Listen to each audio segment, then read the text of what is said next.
For 12 years, the CIA sanctioned a madman and let him loose on the American people, all for the greater good. Starting in the 50s, a monster will get a free supply of LSD and told to casually drug people in order to be the first to get their hands on the truth drug. America had to be number one when it came to finding all that they could about brain warfare. However, when it became clear that the truth drug wasn't what they were getting out of the LSD, they continued to sanction the drugging of people. Of course, with power like that, soon the project turned into a cover for kink, sex, but most importantly, power. Hello, my name is Summer, and this is Paying For It. I got something between my legs that'll make a dead man come. Oh, that.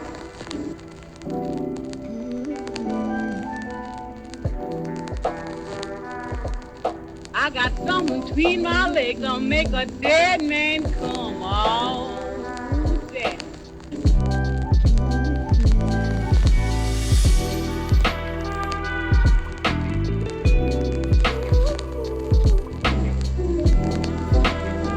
I'm gonna turn back my mattress and let you all my springs. I want you to find me, daddy, till the bell do ring. Oh, daddy, I want you to shade the drive.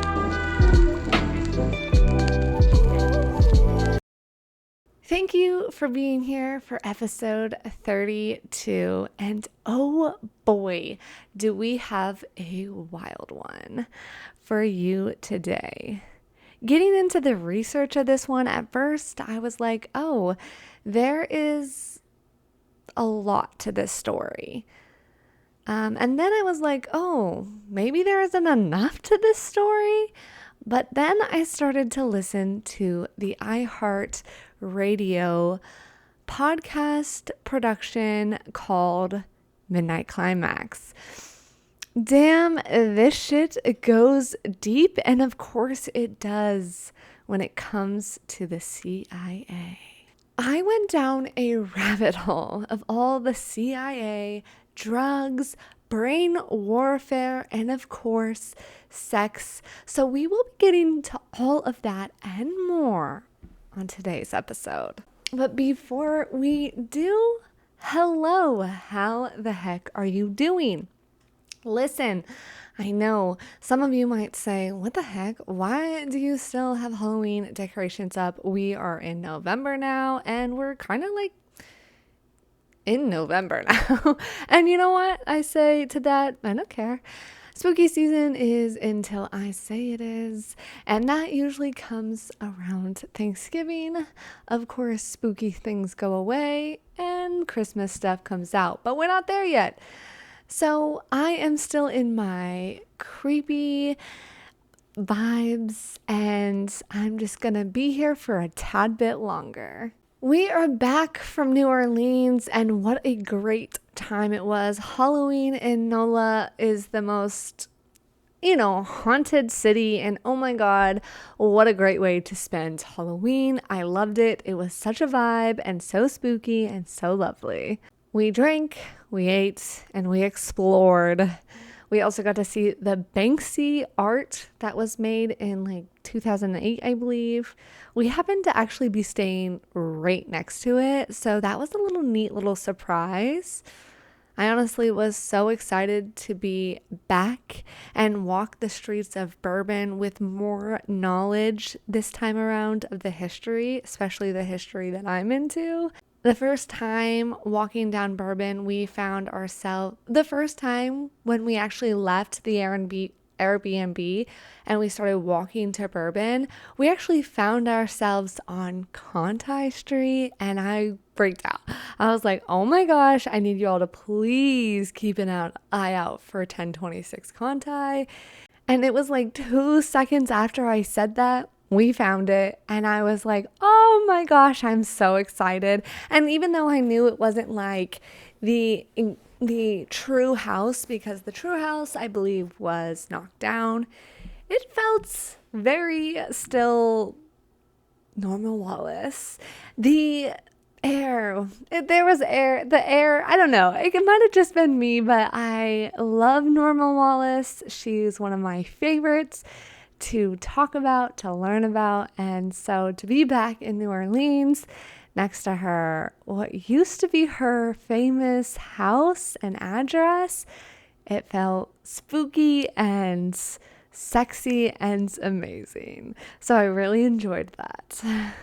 But other than that, yeah, we ate a lot of food. We had a lot of fun and we explored as much as possible. I do regret not going on any tours.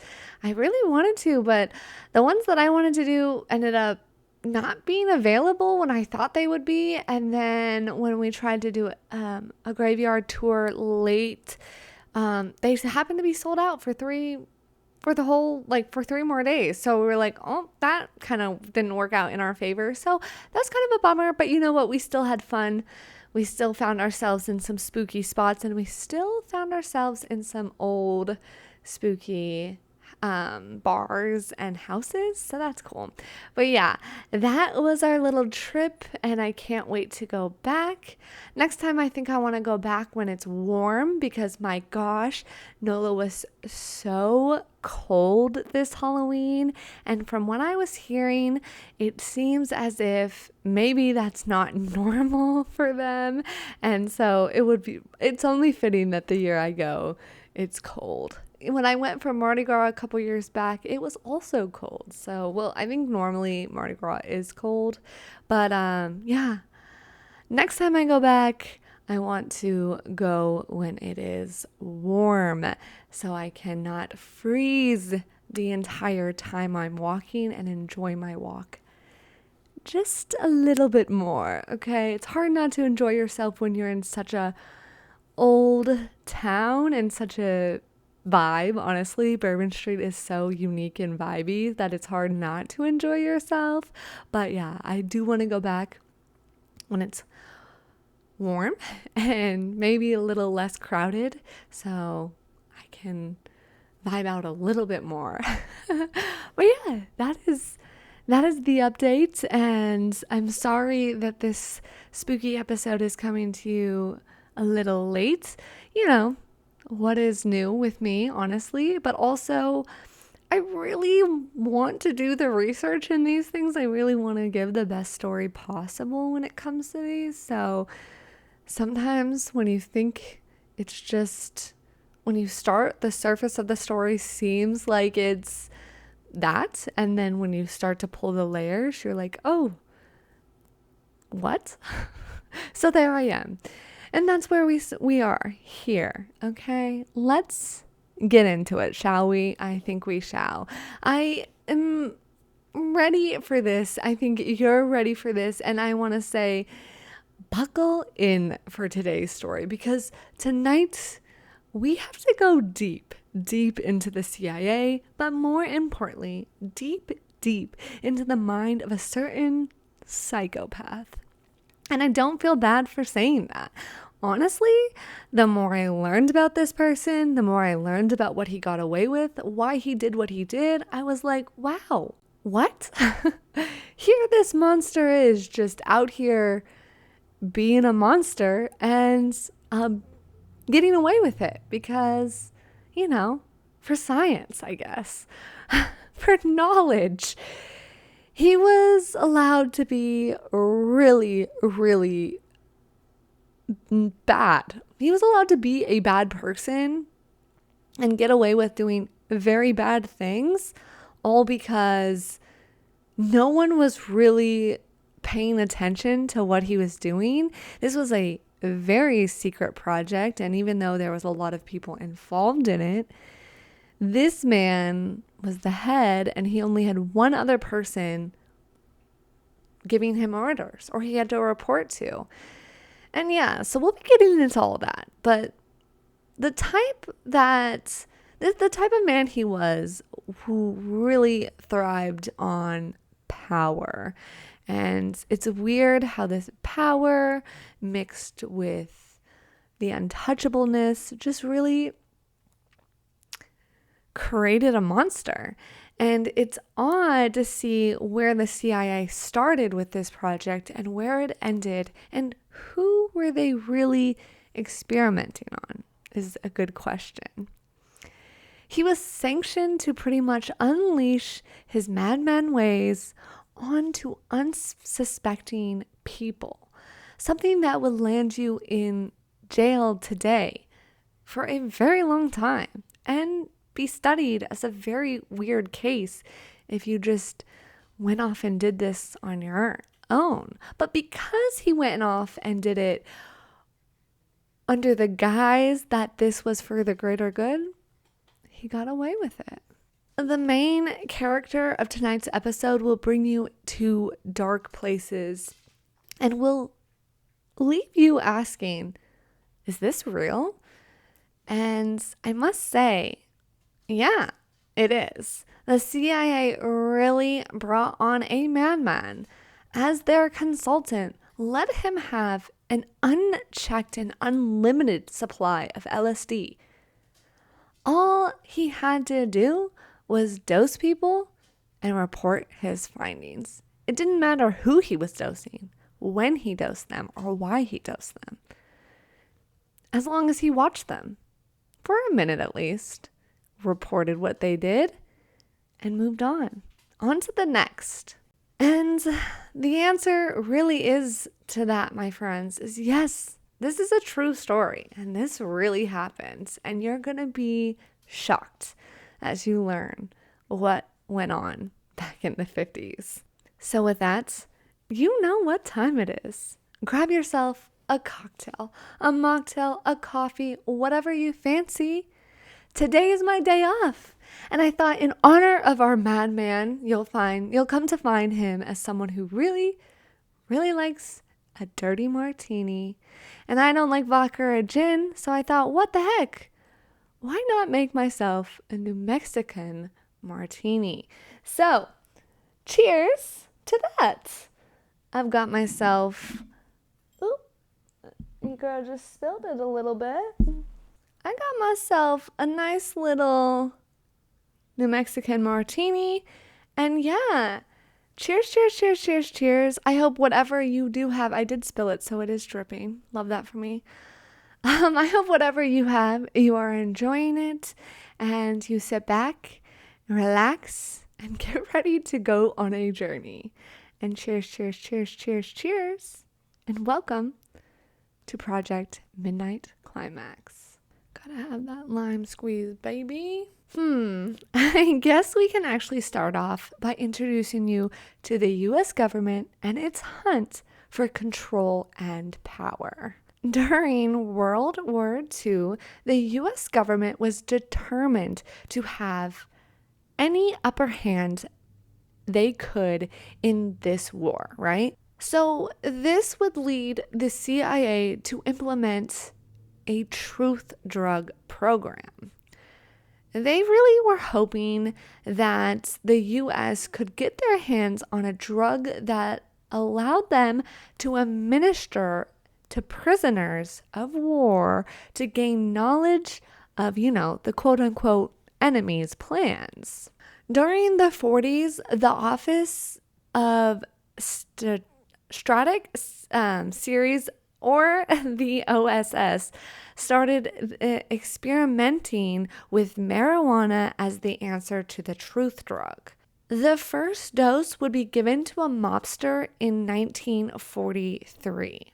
After several tests on unwilling prisoners and mobsters and just quote-unquote lowlives, the experiment was deemed inconclusive. However, after World War II ended, the need for the truth drug kind of faded into the background for a while because the war was over. But that was until things with the Korean War started to amp up in around the 50s. When the U.S. government started getting rumors and reports that foreign intelligence were attempting their own experiments with finding the truth drug. So that will lead us to Sidney Gottlieb, the head of the chemical division of the CIA, he will convince the head of the CIA that it is important to take these rumors very, very seriously. These weren't just rumors, there were reports, like intelligence agents were like hearing this. So they weren't just like rumors. They were like, I hope, acting on semi-good information. Sidney not only wanted to take the reports serious, but he wanted the permission to create his own task force to revamp the old truth drug program. This time, though, Sidney wanted to focus their efforts on LSD instead of marijuana.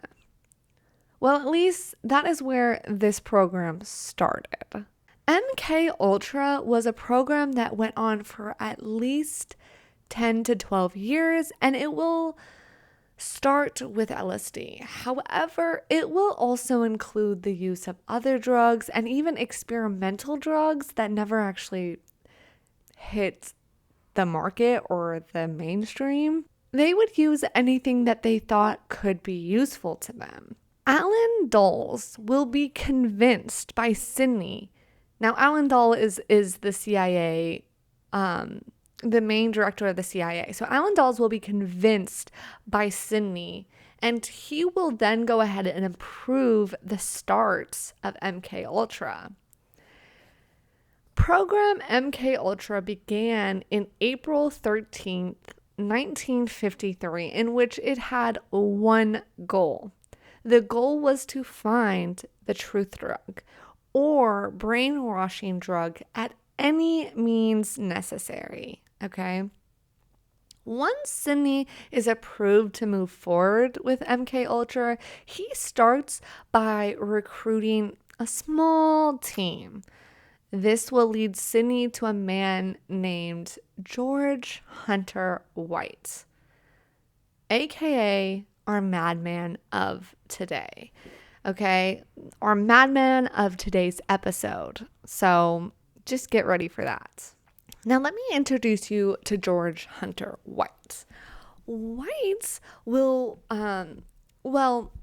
when being recruited by Sidney, had been making a name for himself in the narcotics unit in Seattle, and he has a very unique background. He was accepted into and was one of the first acceptance into a program called X, where he was taught how to torture and interrogate people. It was a very intense program, okay? So he had already had experimenting, or he had already had been kind of introduced to the world of drugging people to get what they wanted out of them. That was something he learned in X. He also was someone who just did whatever was necessary of him in the department he was working in, but he was also someone who had applied several times to the FBI and the CIA and been denied every single time. So he was not the CIA and the FBI kind of considered him a loose cannon, and I wonder why. We'll get into it, I guess. His file had many merits and accomplishments, but it also had some shady practices to go along with his successful career. Like, he did some things that were like, what? Okay. George was often referred to as a rock'em sock'em type of man and cop. So that kind of gives you an insight of who he was as a person. His file shows a lot of quote unquote successes in the narcotics department. However, I think one particular bust will really show you the type of cop White really was. In 1947, after performing at the Mark Twain Hotel in San Francisco, Billie Holiday would return to her room. Now, Billie Holiday was a cabaret singer. She was very good at what she did, and but she was being attacked a little bit. Let's get into it. Only a few minutes after her getting to her hotel room, her door will be busted in and a raid being led by none other than George Hunter White will ensue. George White will go on to arrest her that night. Although no drugs were found and no drugs were put into evidence, nothing like that. Like, they just arrested her and raided her for no reason, really. White will write in his report that would be because Billie had flushed them drugs down the toilet in front of him when he busted in. So a convenient way to say I arrested this person with no evidence because she got rid of the evidence. The very next day, Billie will go immediately to a treatment center to have herself tested for drugs to prove that she was clean. And she was. So you can kind of conclude what you will with that little bust of George White's. I'm not saying either way, or maybe I am, but other than it does seem, I'm not saying either way. Other than this, it does seem a little suspicious that nothing was found, and if she was a drug user, why wouldn't she have it in her system? Anyways, you conclude what you must with that. The case, though, will go to court, and she will be found not guilty. However, Billie Holiday's story is actually truly heartbreaking, as she was a truly the target of a federal witch hunt. And I'm barely scratching the surface. I highly suggest that if you're interested in this, you look into Billie Holiday's story and her being harassed by the cops, but specifically one person. And it goes weirdly deep as well. Anyways, back to George. This kind of gives you a look into what kind of cop George was. If you go and look into his story and his background, you'll see that was pretty typical for him. His busts were, like I said, he had a lot of merits on his record, but also a lot of shady practices. And it really shows what George was and what he was all about. Stopping at nothing to get the results, even if those results may not be truthful. Now, when being recruited by Sydney, it was all very hush in its nature. I guess it had to be when your plan is to pay a narcotics officer to illegally dope people. Like, mind you, that is what this was all about. He was recruiting a narcotics officer to drug people illegally to try to get their secrets. What? Sidney knew that White was his man, though, when he read in his file that White had a knack in manipulating mobsters into chit-chatting. His secret weapon was in the form of a laced cigarette. White would use weed-laced cigs to get his mobsters to talk to him about their and their families' dirty deeds. And this was highly unusual for mobsters because, they keep things very family related and knit, or close to the secret, close to the heart, I think is what the saying is. I don't know what I'm trying to say. And this wasn't just your average dose of weed either. He would use highly concentrated doses of THC in order to gain what he wanted from anyone. Oh, and if you see my phone, it's because I learned this nifty little thing where I can use it as my clicker for my slideshow, and I love that for me.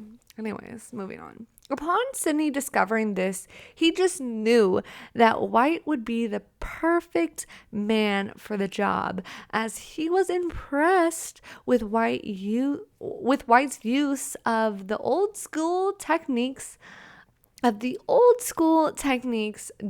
they used during World War II. Now, it's also important to note that George White was part of that original like drugging program, so he was already like really involved and okay with drugging people. So yeah, he really was okay with drugging people to get them to loosen up and tell their secrets and get the information he needed. He saw no problem with it. In his diaries, White kept, it shows that Sidney and Dr. Robert C. Lushbrook, the CIA's chemist, who was also heading the MK Ultra project, met with White at his rented house at 81 Bedford Street in Greenwich Village, New York, under his alias that he will use often, Morgan Hall. He will write on June 8th, 1953, Gottlieb brings $4,124.24 for quote-unquote Hall, deposits $3,400. Later on September 16th, he will add Lashbrook at 81 Bedford, Owen, Wrinkle, and LSD surprise, Ken Wash. It is at this time that White will start getting instructions to dose men he is already in communication with LSD. So men like mobsters and the people he's befriended and kind of like what's supposed to be mobsters and lowlifes and criminals will soon turn into anyone, like his friends, his strangers that he meets at bars, people who cross him. Any reason to dose someone, he does. White, though, will refuse to go into this project blind, as he says, so he will spend that night dosing himself with LSD, getting absolutely zoinked out of his mind, pretty much. And upon waking up, he will then find the perfect dose of LSD, wanting something that made him feel relaxed and palatable, but not unfunctionable. And I want to take a moment here to remind you that doing a drug when you know you're doing a drug, you'll have very different reaction to it because you know you're on a drug. Doing a drug when you don't know you've been drugged can really fuck you up. It can really destroy you, especially a drug like LSD where you have no control. Like when you start seeing things, you're like, what the fuck is happening? And you don't know, it can fuck you up, okay? Now, mind you, this dude basically answers to just Sidney, and Sidney was the head of this project. So Sidney really only answered to the CIA director, Alan Dulles, but he wasn't like watching him. He wasn't fully on top of what was happening, like I don't want to make Alan Dulles sound bad, even though dude, what? Never mind. I do want to, I guess I do want to say bad things about him because what the fuck, he sanctioned allowing just like him out there drugging people for no good reason. But it wasn't like Alan Dulles was micromanaging this project. He just expected his agent to be on top of it and doing what he should be doing, I guess. So that means Sidney Gottlieb and George White had pretty much free range of whatever they did, with no one to really parent them. Alan felt that it was prominent to go ahead on this and get to the brain warfare before the enemies did. So Sidney Gottlieb was basically told and allowed to do whatever they needed to get the job done. That included all drugs and any means necessary, okay? And Sidney didn't really care how White got the job done either, or how he used the job to benefit himself and eventually his kinks, as long as the job got done and he reported back any and all useful information he was getting to Sidney and Dr. Robert. So with that, White was off, and it was not very long before he was deviating from the original plan. And the original plan, to be fair, was to dose lowlives, mobsters, and criminals, which still fucked up, but at least they're in this dark crime world.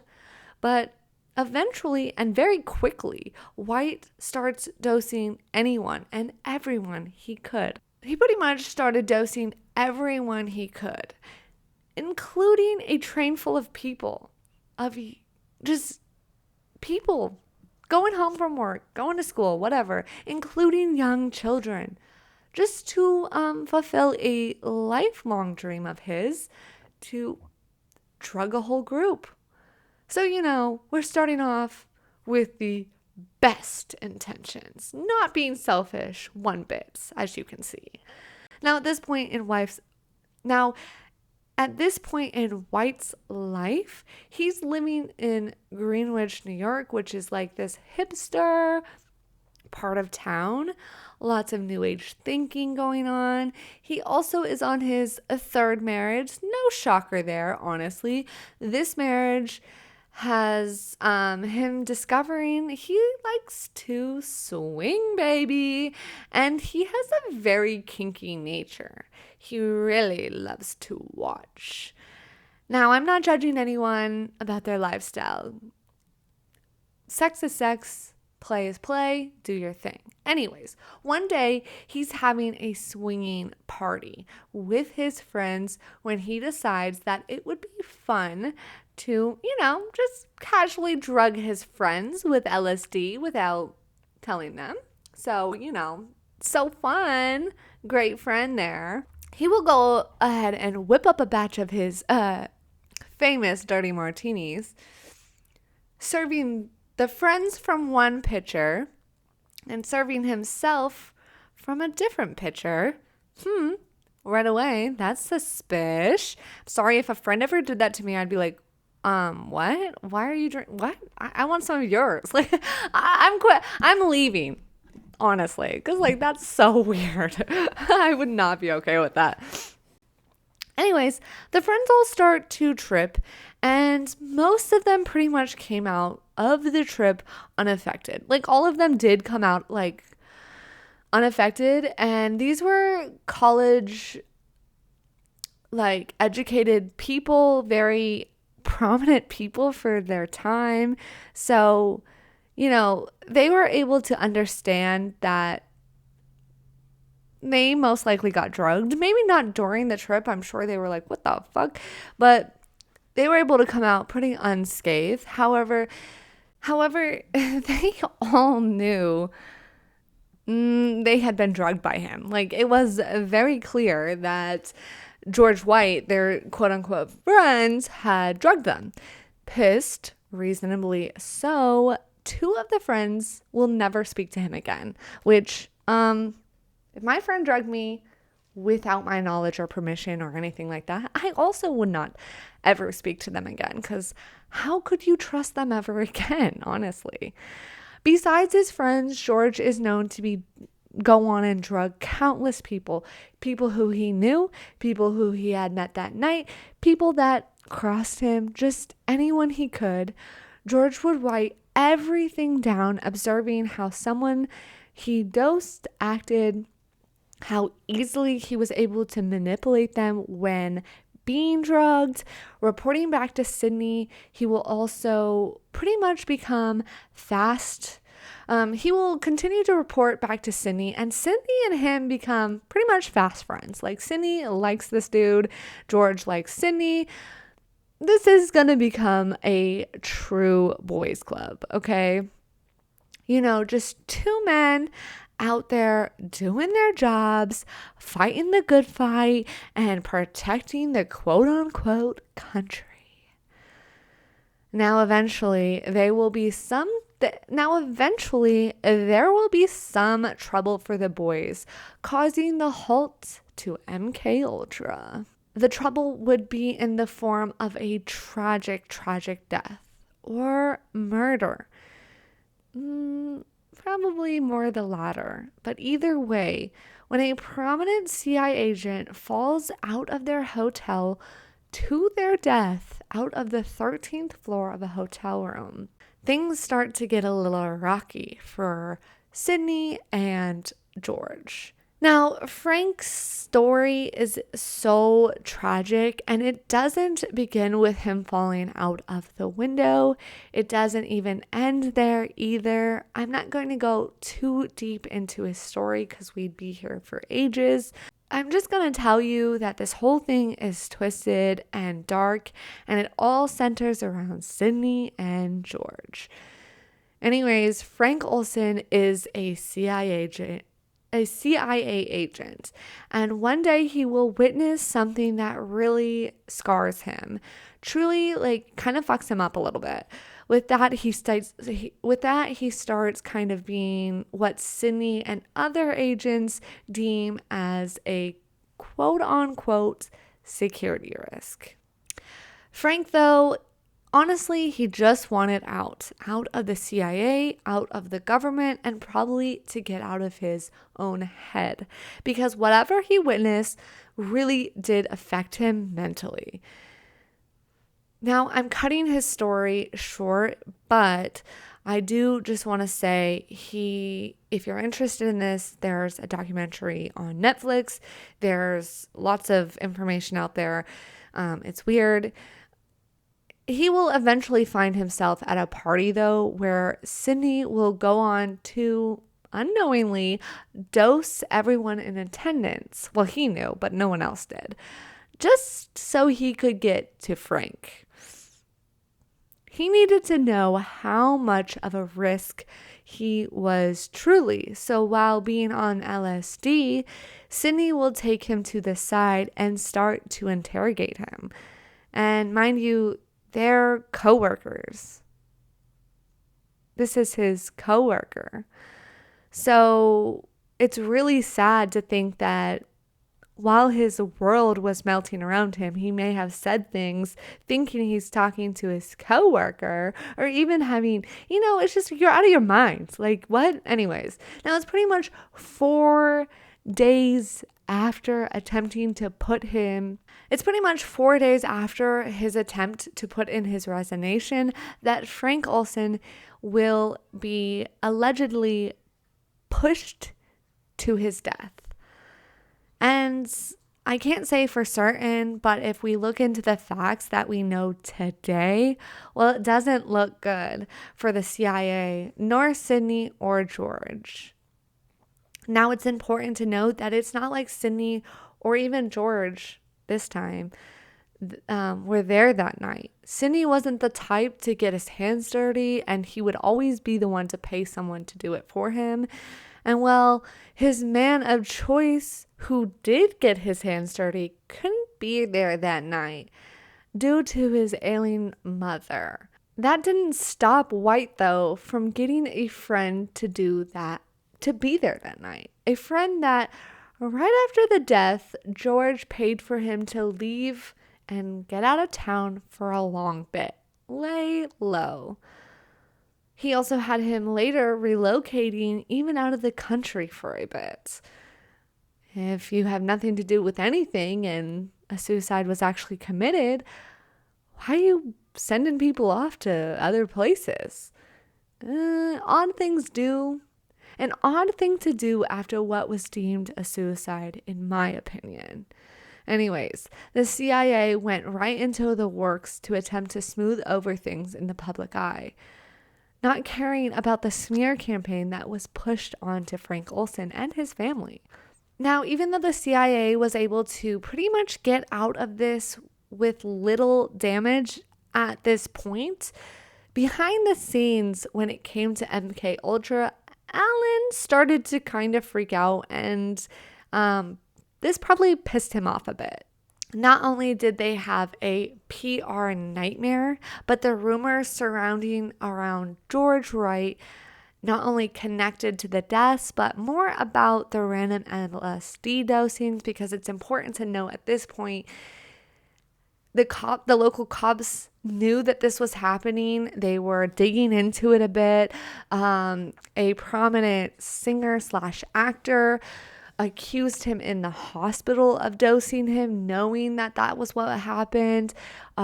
Just random people were saying his name in the hospital, knowing that he was doing something to them. So more and more people were saying his name, and more people were coming to the cops or even the hospital saying like, hey, this dude's drugging us. And so it was becoming harder and harder to ignore, I suppose. On top of then this very highly suspicious death, things for Alan needed to calm down. So after only 6 months, MK Ultra was put on a pause. Alan needed them to slow down, clear the rumors that were stirring up, and kind of reassess. Now, George Wright, upon hearing this and being told he was to shut it down, is of course extremely bummed, because he no longer has the authority and protection of the CIA, nor does he have the free supply of LSD, and he has no choice but to stop his rampage in Greenwich, New York. Now, if this is where the story ended, it would be a good thing, even though tragic that someone's life did get affected and really, really hurt. At least it would have only been 6 months, but we've already heard at the top of the story that this went on for 12 years. But he will leave behind all his victims, the ones we know about, the ones we don't know about, those who suffered and struggled in the aftermath of being drugged.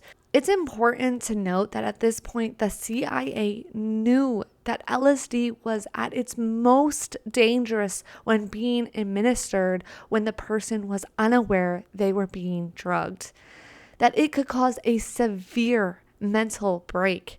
This is because those being drugged didn't know what was happening, so they could not tell themselves that this was a drug. The effects would pass. Instead, they would all of a sudden have their minds melted and their worlds turned upside down for absolute no reason in their brains and what they knew, and some brains just couldn't handle it, which happened to a few of George Wright's victims, the ones that we know of, friends of his even. Like one of the wives of his friends group who rejected him, and we know that White could not handle rejection, and this is very clear in his 12 years of rampage. But this wife and the husband so George and the husband wanted to swing with, kind of swap wives a little bit. George's wife, George, and Sydney George's wife, George, and the friend's husband were down, But the wife of the husband, the friend's husband, normally she's down too, but she was not into George at all. So plan was off. She was like, not happening. I'm not into it. Sorry. And George will go on to take this extremely hard. And he could not handle being rejected by her. So one day, before the program gets shut down, he invites her over, just him, his wife, and her husband was out of town, and he will proceed to dose her. It's so sad.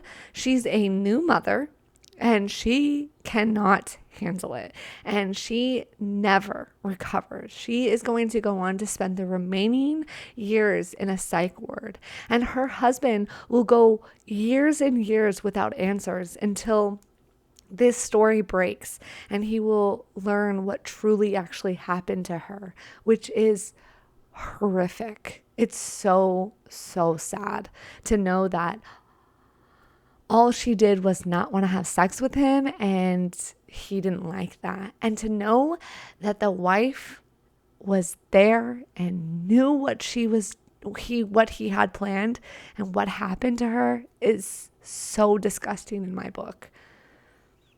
Ugh. Now, Sidney didn't want to stop his work in MK Ultra either, but knew that it was too hot in New York to continue. They needed a scene change. Sidney, in his off time, had been brainstorming how they could get the information they really wanted from men more efficiently, because at this moment, what they were doing was not working. He wanted to know how he could use sex to get men to tell their secrets. Sidney knew he still had the right guy for the job. Sidney knew that George wouldn't mind going even further with his experiments.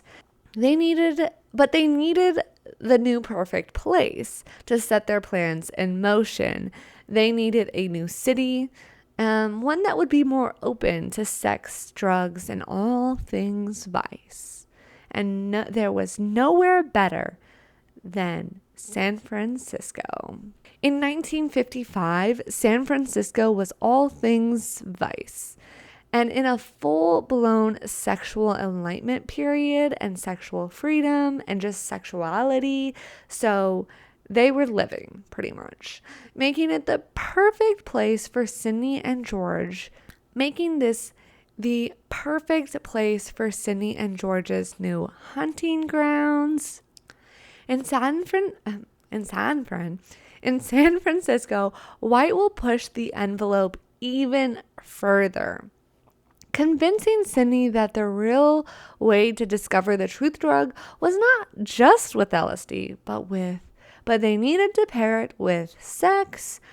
And it was kind of both of them who did this. It wasn't like sex has always been used as a tactic to gain information. So this was something they kind of brainstormed together. Was White's motive truly his desire to help the CIA help America find the truth drug before others could?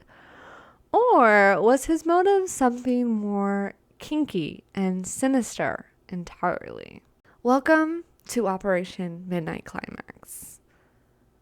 All right. So the first thing that George White needs for an Operation Midnight Climax is a new pad.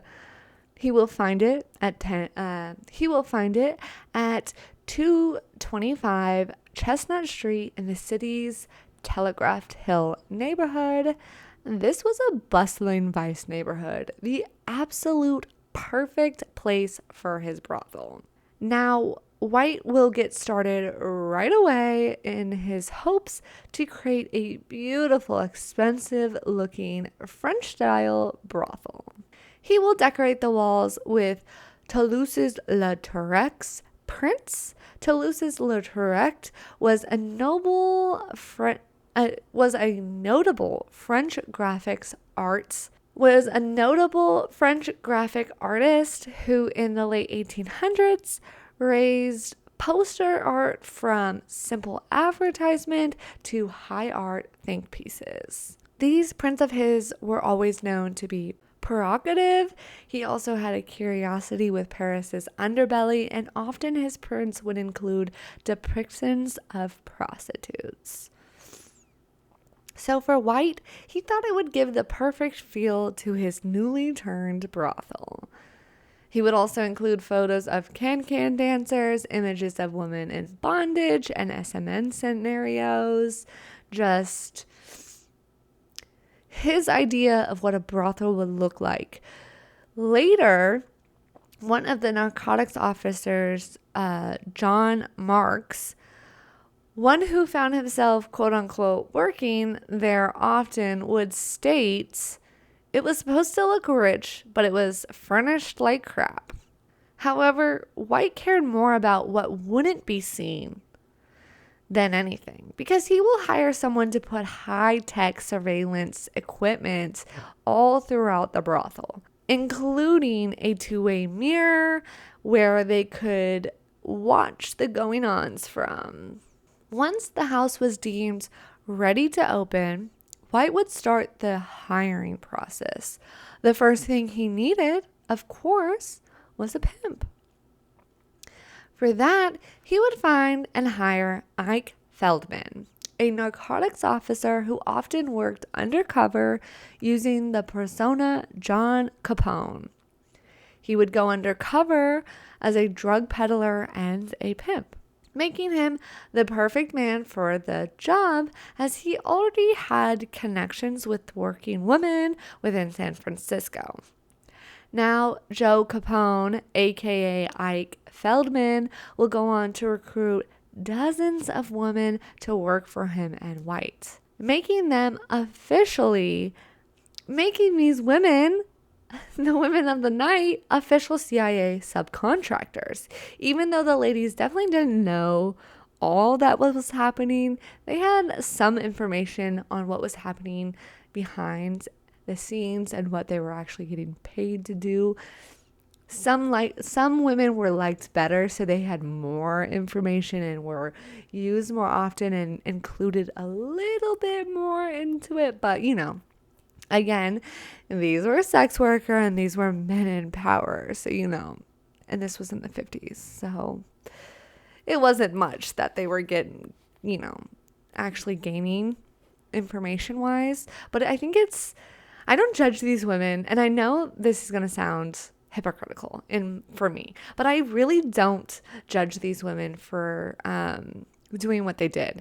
Most of these were probably surviving sex workers or survival sex workers, and even if they weren't, personally, I don't think it's right to drug men or drug anyone unwillingly, but for the time, they were getting paid a lot of money and they thought they were doing something for the greater good. I'm sure some of these ladies were smart and figured out pretty fast that White may have ulterior motives, but White would offer them $50 to $100 a night to bring back Johns to the 225 Chestnut Street brothel. All they had to do was offer the men a drink that was just so happened to be laced with LSD and do what they do. They're already doing it, so why not get paid a little extra to offer them a drink? The ladies were instructed to bring back many men from different walks of life. High profile, low profile, politicians, gangsters, businessmen, and even just normal blue-collared dudes. So they would. All of the ladies that worked for George, and there was a lot of them back then, would bring back men, lace their drinks, and go into the room and do whatever the John wanted. Meanwhile, White, get this is crazy, okay? White would sit in his little room behind the two-way mirror and do what he loved to do and do what he did best. Watch.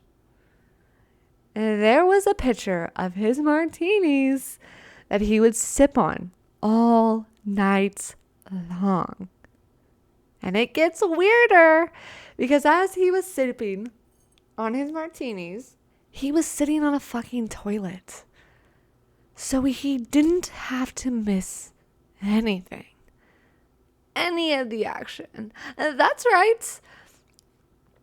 This man had a toilet installed in his room so that he could sit there for hours and hours drinking his dirty martinis and watching people get fucked and watching the ladies at the end of the night poke and prod them, which I'm sorry is what? No one questioned this? Okay. Let me remind you, this shit fucking happened. This shit really fucking happened, okay? This is real shit. White would sit in his room drinking his martinis, getting sloshed while watching the girls fuck their Johns. And then after, have them poke and prod into their lives. You know, for science.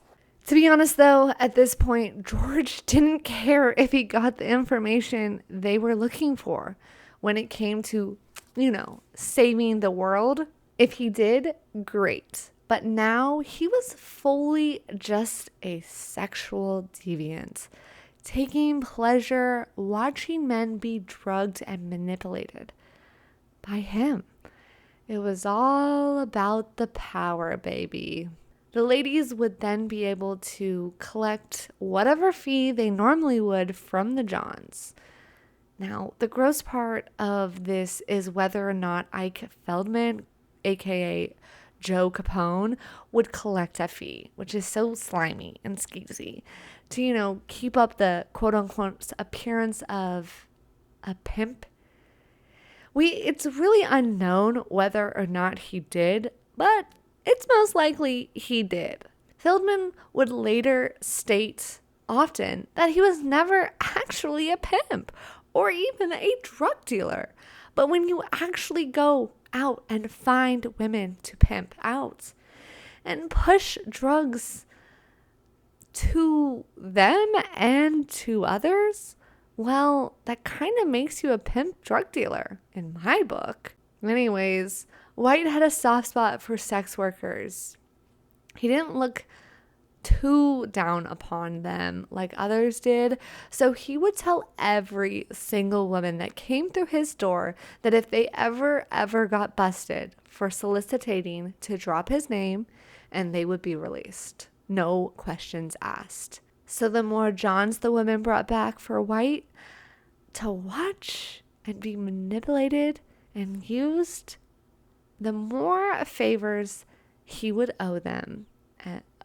That kind of caused this weird rift in power, though, because in San Francisco at the time, the mayor had promised a cleanup in the city, and he was promising to do away with all things vice.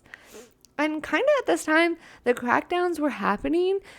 A lot of vice was being cleaned up, except when women were being arrested, they would in fact drop George White's name. And to the shock of the cops, they would watch as one by one, each woman who spoke his name would be released, all charges dropped.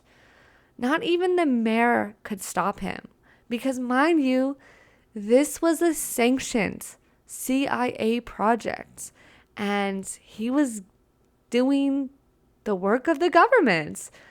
Those were the CIA girls, or more, George's girls, which is in fact the name they started being referred to within the precincts, because so many of them would come through and just drop his name. So the cops they realized, they're not stupid. So they started to nickname them George's girls. Now, back at the brothel, White and the girls would normally be able to end the night, get with some information of their Johns, like their job, maybe something about their family, very basic information, but information that they normally wouldn't get as a sex worker, I suppose. Maybe if you're just seeing them for one night, But Sydney and White wanted more. So they sent in the CIA psychologist to interview the girls extensively about how they use sex to get what they wanted. And that's right. The psychologist wasn't there to judge them or anything like that. He was there to figure out their magic, how they did what they did. And so the CIA wanted to know how they could pair sex and LSD dosing to get all of the secrets from their victims. After trying multiple different things with girls who worked as subcontractors, George's girls, like attempting to get information from clients, missed an orgasm, or suspending orgasms to get the information.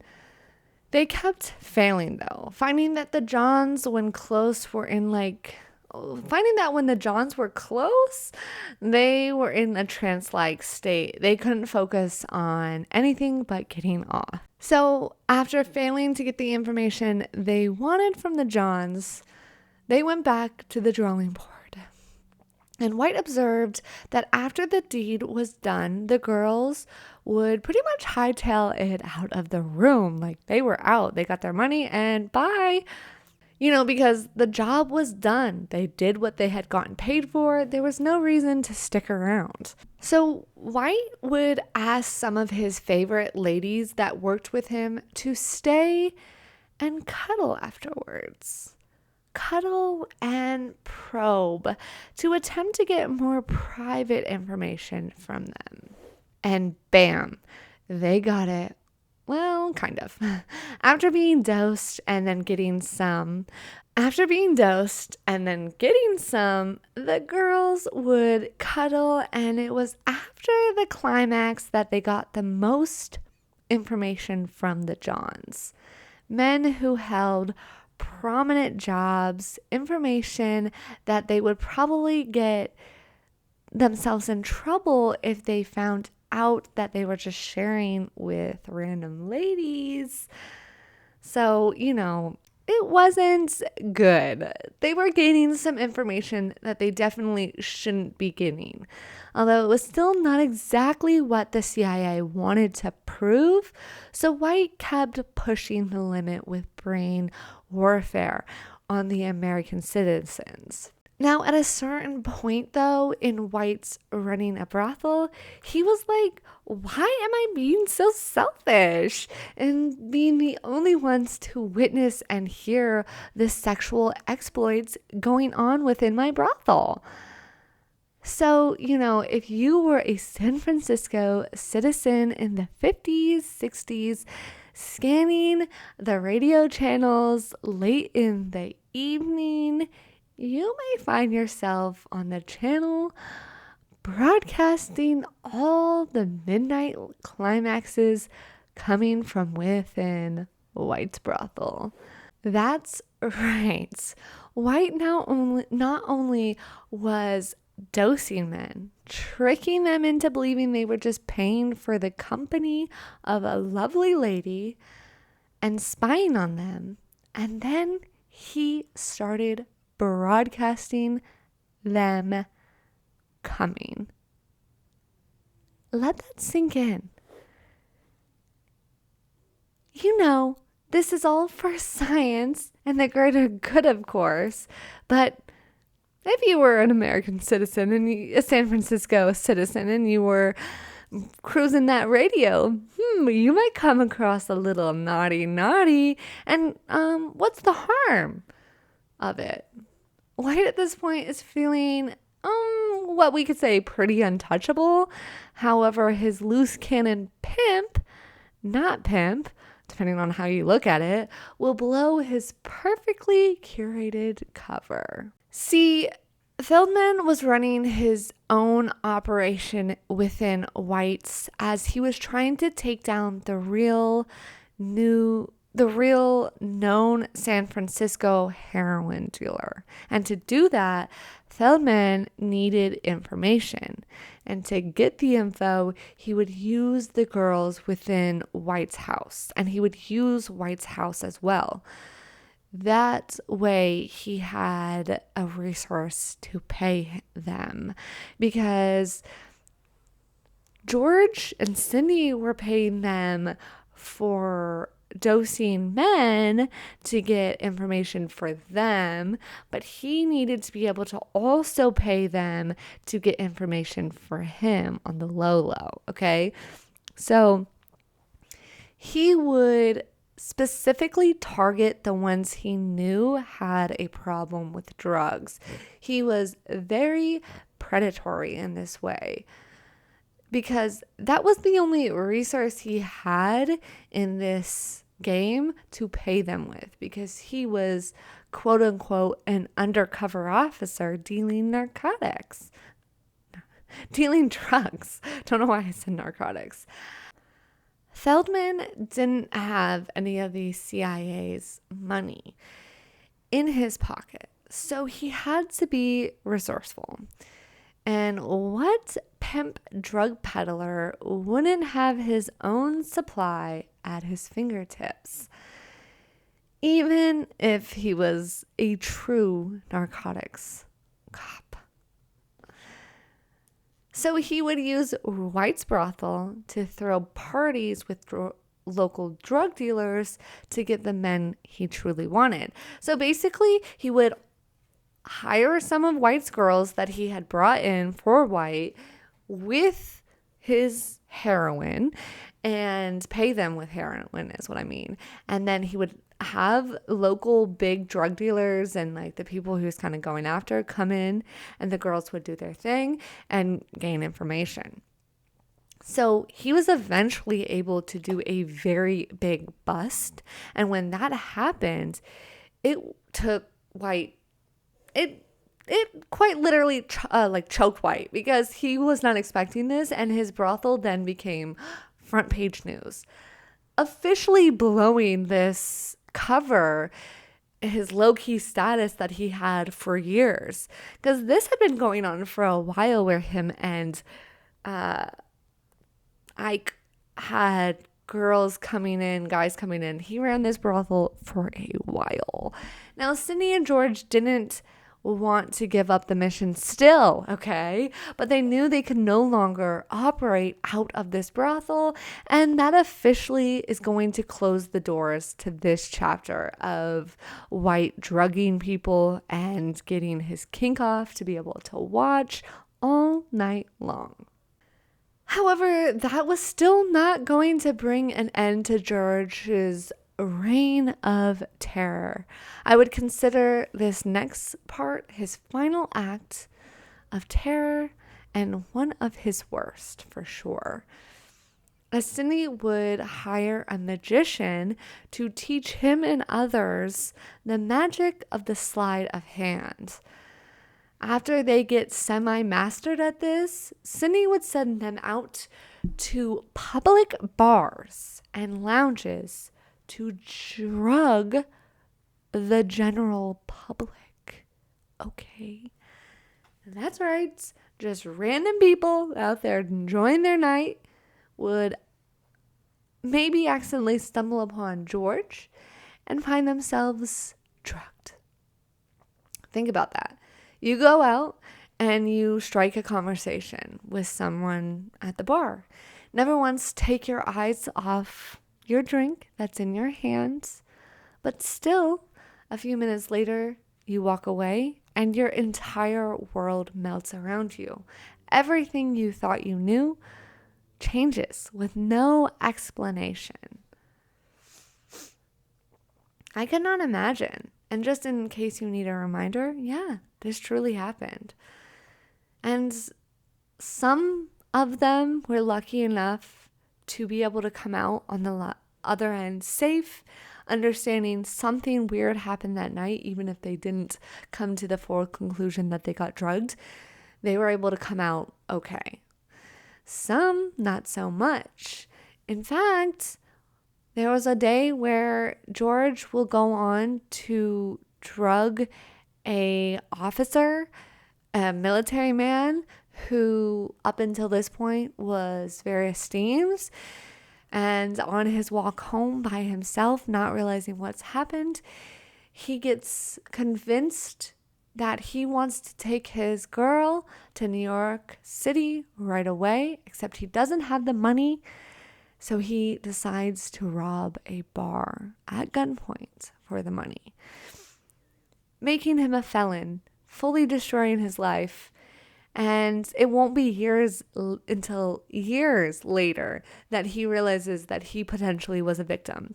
And even after then, the judge will acknowledge that he was most likely drugged by George, but there was not enough evidence to get him any compensation, even though that isn't going to fix anything. But yeah, he got away with it. Finally, though, One day, a CIA auditor finds an invoice. The invoice was for whites. The invoice was from whites, and it was for booze and prostitutes and just all kinds of other things. And for such a low-key project, they didn't really cover their tracks very well, because once this auditor started pulling the strings, everything is going to start to unravel very fast. Panicking, though, when they get word that some auditors sniffing around their business, Sydney and White will attempt to cover their asses by going through and burning all the files they could find on MK Ultra.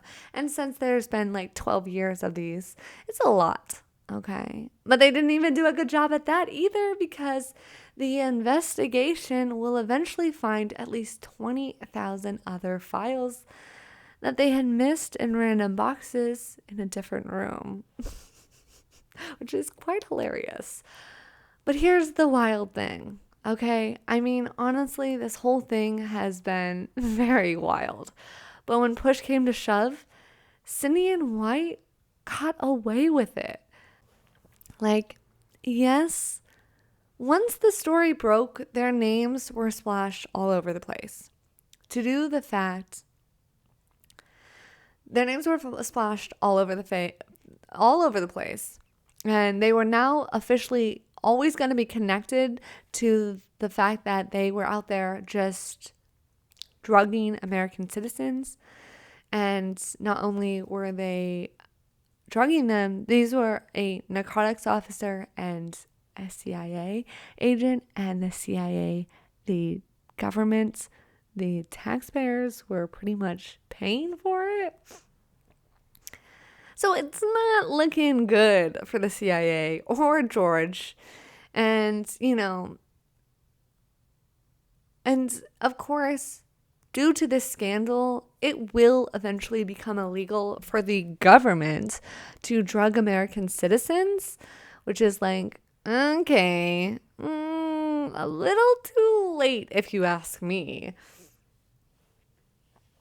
But yeah, Sydney and George just pretty much get away with it. Sydney has to testify on MK Ultra, but he gets immunity. So everything he does say, which is not much, is under immunity. And so nothing he says will get him in trouble. And George White, well, he will die of cirrhosis when he is 67, and it was just a few weeks before Sydney and him were supposed to testify. So he will go his whole life pretty much never being called out on his bullshit. Once George does realize before he passes away that the jig was up when it came to his reign of terror under the guise of saving the American people and the American dream, he will quickly retire after 12 years of him drugging friends, colleagues, strangers, and enemies, people who pissed him off, just anyone he could. So he will retire from his job, his CIA ways, everything. He's just done. He no longer has the power, so he no longer wants the position. And to be fair, he was only using the narcotics position as a cover to work for the CIA anyways, so it was not a big loss for him. From 1953 to 1965, George White was paid to be a monster. In his own words, he will be quoted in saying, "I toiled wholeheartedly in vineyards because it was fun, fun, fun." And he would later say, "Where else could a red-blooded American boy lie, kill, cheat, steal, rape, and pillage with the sanction and blessing of the All-Highest?" And if that doesn't tell you the type of man that he was and what he was truly getting away with to pretty much do his kink and voyeurism, that's wild. After the power got ripped away from him, because he will go on to be after the power gets ripped away from him, George will go on to become an extreme hypocrite. He will become extremely anti-drug, stating that the only course of correction when it comes to these types of drugs was total suppression. He also felt that those who got caught using the drugs should be tried to the fullest extension of the law. Before he died and the news broke about the fact that before he died, the news would have already broken about the fact that the CIA was out there just experimenting on American citizens. In the reports, most of the names of the CIA agents involved would be redacted. And,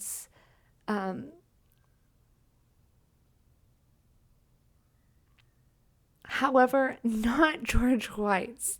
And once he found out that his name was going to be dragged through the mud, which of course pissed him off, he would become the biggest person to cry about not consenting to having his name published. Yeah, that's right. The man who drugged people without their knowledge or consent for 12 years had the nerve to scream consent. Yeah. I can't get over it either. I mean, the hypocrisy, honestly. But like I said, by the time the trial began, George White had passed, forever going unpunished for his sanctioned terror on the American people. Because it was clear that George White was going to be the scapegoat for the CIA because he was the easy target. And truly was the target of the project in general. He might not have known that, and maybe the CIA at the time didn't know that.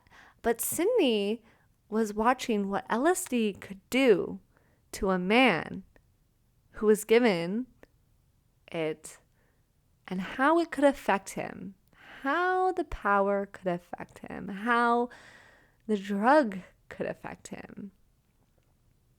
Interesting, in my opinion. That, my friends, was the story of the wild, the bad, the ugly, but also the dark, the power and freedom of George White. The man that was paid to be a sexual deviant.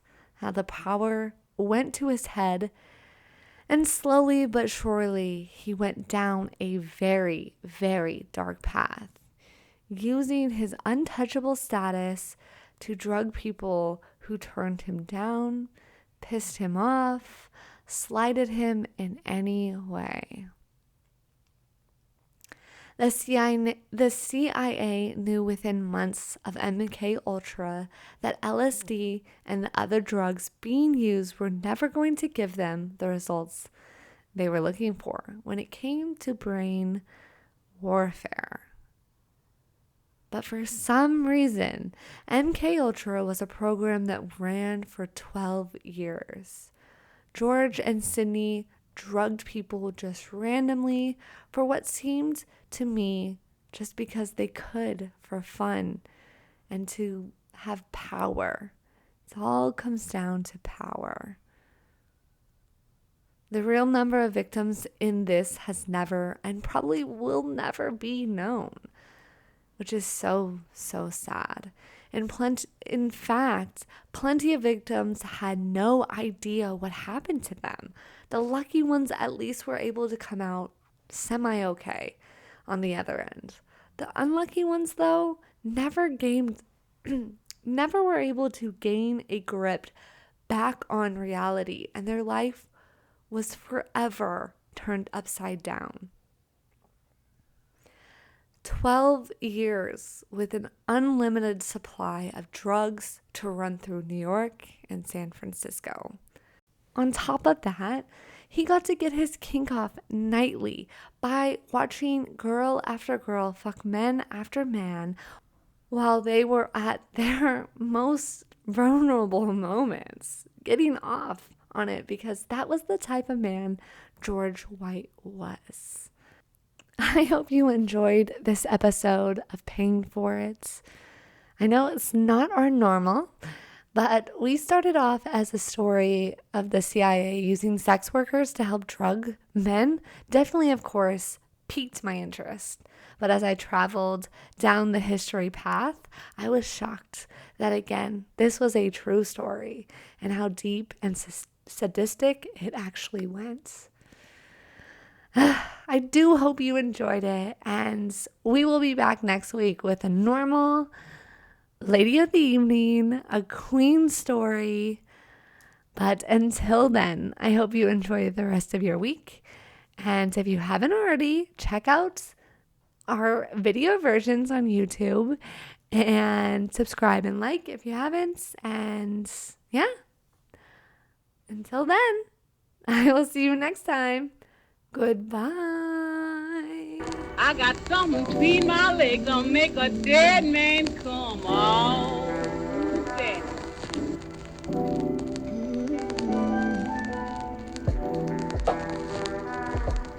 I got something between my legs that'll make a dead man come. Oh, that.